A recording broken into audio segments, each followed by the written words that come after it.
Welcome in the Saint-Omer Cathedral. I am Camille and I'm going to introduce you the monument of Eustache de Croix, sculpted in 1538. We can talk about how the sculpture depicted the wealth of this man, of the city and this church. Traditionally, this sculpture shows a lying man or lying figure. And here we have two depictions of the same man, one dead and naked, and another alive and in prayer.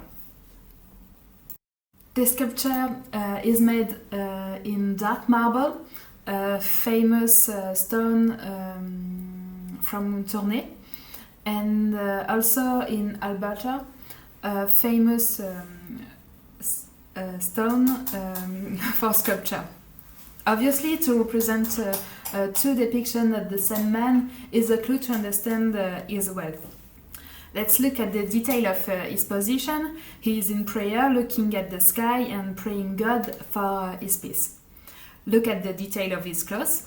He wears a special hat, the mitre. On his cup is depicted a holy scene, the Annunciation, with the Virgin Mary. In the 16th century, it's a meaningful choice because at this time the Protestant idea approached this Catholic region.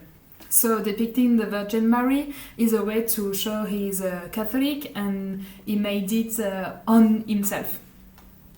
In fact, he is the Bishop of Arras and the Provost of the Collegiate Church of Saint-Omer.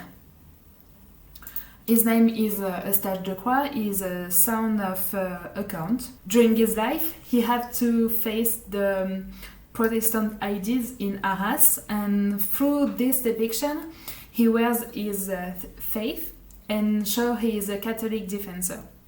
Also, Saint-Omer was a Catholic city and never has been Protestant. Moreover, the sculpture shows the Manierist style, one style of the counter-reform art. The sculpture shows a lot of curves and makes this man looking like alive. The fabric moves and we can feel the weight on the clothes, on the character's body. On his dead depiction, we can see he's just it's the moment just before his death. It is Manierist features to show this kind of moment. The Manierist style gives an highlight to the detail of every part of the sculpture, but here we can focus on the fabric's details. The clothes are made in wool,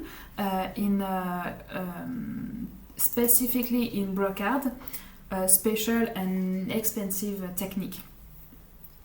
We also know that the textile industry is the base of the wealth in Saint-Omer and the north of France and Belgium. This attention focused on the textile shows the knowledge of the sculpture for this technique and its importance at this time in the north of France. To sum up, the sculpture shows many aspects of the Catholic Reformation art in Saint-Omer. It was created by Jacques Dubroc, a famous sculptor born in southern Netherlands. He is also known for famous Belgian artworks, sculpture and architecture. And to go on with him here in Saint-Omer, we can now focus on another of his work displayed in this cathedral. We can now focus on another work displayed in this cathedral, the Virgin with the Cat. Just here. Thank you.